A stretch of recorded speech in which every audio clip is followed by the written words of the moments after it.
This is episode 14 of the Rise Up podcast. We're a morning radio show hosted by Steve, Terese, and Tim on Family Life, a network of stations across New York and Pennsylvania. Our podcast is a weekly conversation that will help you think and grow in your faith. If you haven't already, subscribe today so you don't miss a single episode, and find out more about our show at familylife.org. Facing a whole new day is a lot easier when you remember that God is in charge. You're listening to Rise Up on Family Life. C.S. Lewis says, forgiveness is a lovely idea until you have to forgive. Isn't that the truth? Yeah. As usual, right on point, C.S. Lewis. Forgiveness is a topic that, what do we have? How much time we have? I could go on for 2 hours. I know, right? On this thing. And so I'll start, and I'll try to keep it on the briefer side of version. You know, it's not my testimony as how I got saved or anything, but it is my story. When people say, what difference has God made in your life? Forgiveness is the topic, and it comes from our marriage. And many people who know me at all have heard this story several times because it's such a huge part of my life and our family's life, really. And what I do, I compare it to how the world would react versus how God tells us to react. And it comes back to our marriage. Audrey and I have been married coming up on 33 years. But it's hard to even pinpoint it exactly because it went on for a few years, but about 10 years into our marriage, and I hate to use the word affair because that makes it too worldly. I ripped her heart out. I broke our vows, and she filed for divorce. Now, she didn't go through with it because of something that was just amazing. Still to this day, I mean, we talk about it here, 20-something years later, we talk about it.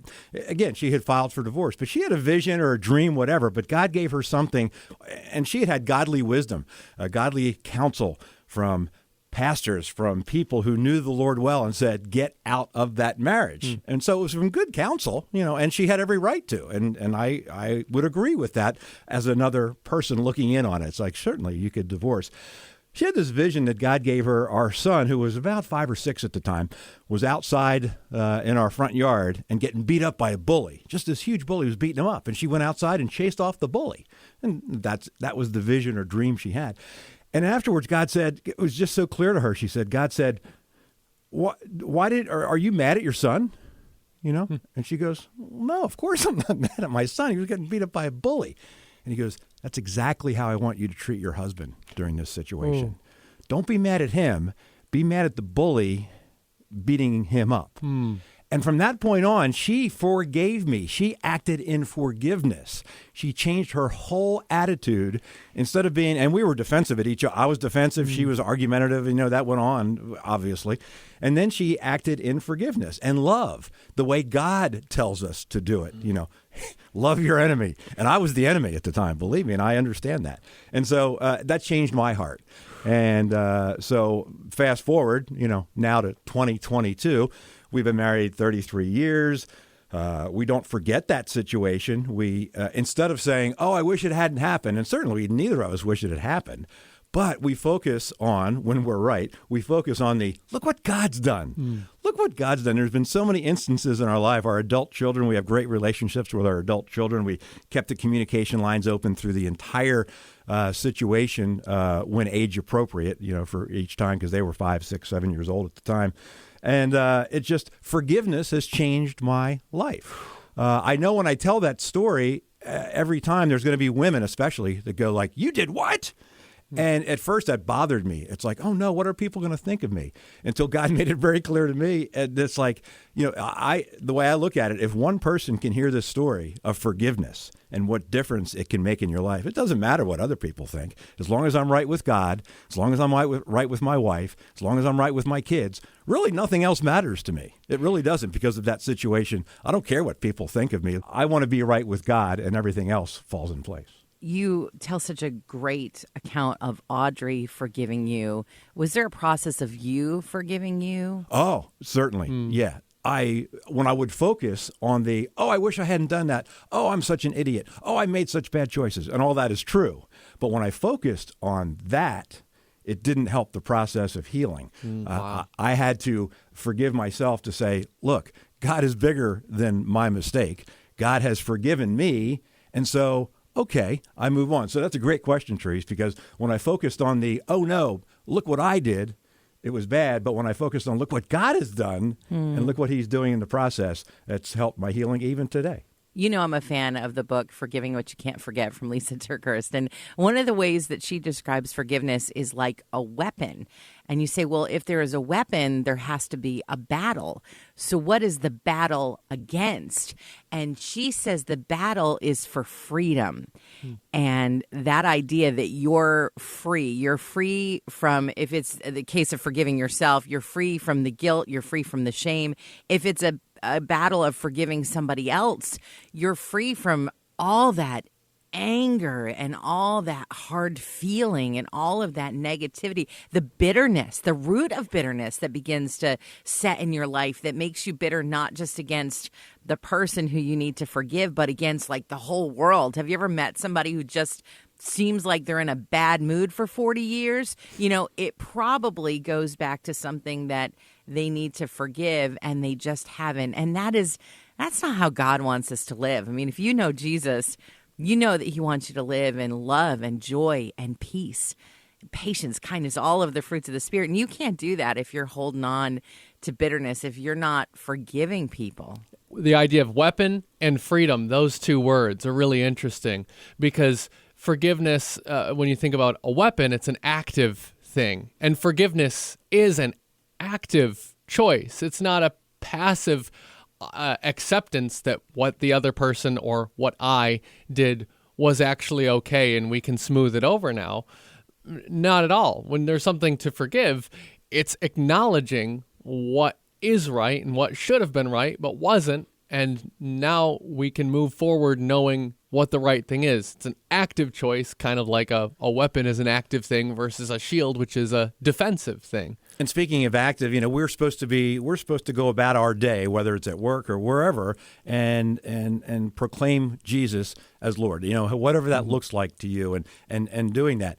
Because of the situation and because of forgiveness that Audrey and I were in, but the forgiveness has increased our ministry. We now can go to people, and we have many times individually as large groups, we can now go to people and talk from a place where we were and how God has made a difference with that forgiveness attitude. So when you're going through a problem, just look at it as you go on the other side, and it increases your ministry. It really does. I love that you use the word attitude, a forgiveness attitude, you know, because you want to go to the Bible, you know, for how to live, especially on issues like this. And Colossians tells us to forgive as the Lord forgave you. And so I think, well, how did Jesus forgive me? If I'm going to forgive in the way that he forgave, Jesus forgave me before I was even thought of by my parents. You know, I mean, Jesus forgave me hundreds of years before I was even born. Jesus forgave me before I committed any sins. So if we're going to have that same forgiveness attitude, we have to be prepared to forgive before anything happens that needs to be forgiven. Oh, wow. I mean, that is the attitude of a Christian. If you're truly going to live Colossians, you have to live with an attitude of just, oh, I wasn't offended, you know? And it's funny because sometimes people will say, you know, I really need to apologize for this thing that happened. And my response will be like, what is the thing that happened? Because I don't, you know, and they'll say, well, this. And a lot of times it's something that is in their heart. Like they'll say, when I said that, you know, I was feeling this toward you. And I'll be like, I'm not forgiven. You know, I'm not offended. But that sounds like something maybe that, you know, you need to reconcile with God if it's bothering you, but it's not bothering me. Like the slate is clean with me. And so I would just encourage you to keep that list very short. And if you're struggling, if there's something that somebody said to you or did to you, and I know people can do horrible, horrific things to one another, but just go to the Lord again and again and ask him, how can I forgive this person? Help me to forgive this person, because the enemy would love for you to replay that thing in your mind every day. The enemy would love for you to feel rotten toward that other person. The enemy would love for you to be looking for a way that you can get that person back. that is not how God wants you to live. God wants you to live in freedom from all of those horrible feelings that you have. And feelings are good because they help to point us to the Lord. You can take your feelings to him and say, I'm feeling whatever it is. God can handle it. God wants to hear it. Yeah. And all of those things being our choice that we can make, right? To make that heart change in ourselves, praying, asking the Lord to give us that heart. That's forgiveness.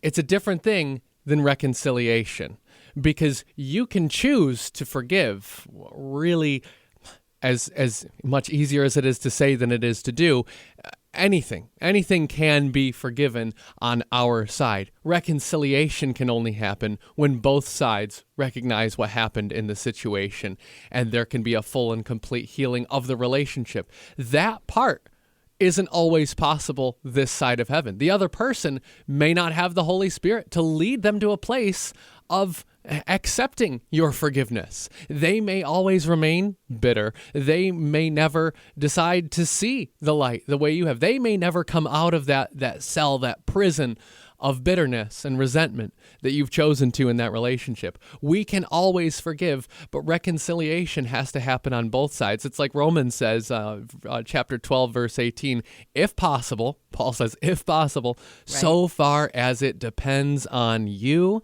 live peaceably with all. Never let it be your choice that's keeping this relationship from being reconciled. Always have, like you said, that attitude of forgiveness. Reconciliation, that's between them and God, if you've already opened that door of forgiveness. Of course we're happy you're here. Why wouldn't we be? Thanks for listening to Rise Up on Family Life. Got to do some shopping. Got to go get my Mother's Day gift. Oh, for mom. Wait. For your mom? Okay, this I couldn't believe. Most moms, moms buy their own Mother's Day gift. Oh, your own? Most. Huh. Most. I was surprised by that. Wow. Because I've never purchased my own Yeah. Mother's Day gift. I mean, I have built online wish lists. Well, yeah. And I might have sent a link for a brunch that I thought looked good, but I would never buy my own Mother's Day. Never, ever. We're giving out smiles that you can wear all day. This is Rise Up on Family Life. I'm shocked. Tim and I are both shocked. Terese kind of said this is right, but I'm shocked that the circumference of a ping pong ball is about 4.9 inches, and I thought that's much bigger than I thought a ping pong ball. Way too big. But Terese said that makes sense because it's like, what, about It's like 2 about inches? this wide, and then, I Well, mean, there's the next thing. Yeah, I'm shocked about that, but here's the next thing. Steve, why would you bring up the circumference of a ping pong ball? See, I was not shocked at all by this random revelation. Terese and I are together on that one. Okay, good point. Sometimes I'm a little random. However, there's a method to this madness. What was it yesterday? Stacking M&Ms was a Guinness record. Yes. This guy has a brand new record. He didn't even know this record existed, which a lot of these categories you don't know. He was sitting watching a video online of someone measuring the circumference of their own tongue and decided... He goes, okay. And I think he said something like that. And he now has the Guinness Book of World Records for the biggest circumference of a tongue, 4.8 inches, almost the circumference of a ping pong ball. Almost. Almost. Well, so to you and I, Steve, then that doesn't seem as big as it really is, apparently, because it's like, hey, well, a ping pong ball. As he said, I didn't know the category. Really? Category? I didn't know that. If you're looking for fun, hope, and encouragement, you've come to the right place. This is Rise Up with Steve, Terese, and Tim on Family Life. Flavor combinations. Some ones out there, we know they work. Sweet and salty. Yeah, they're different, but it actually works really well. Crunchy and Slurpee.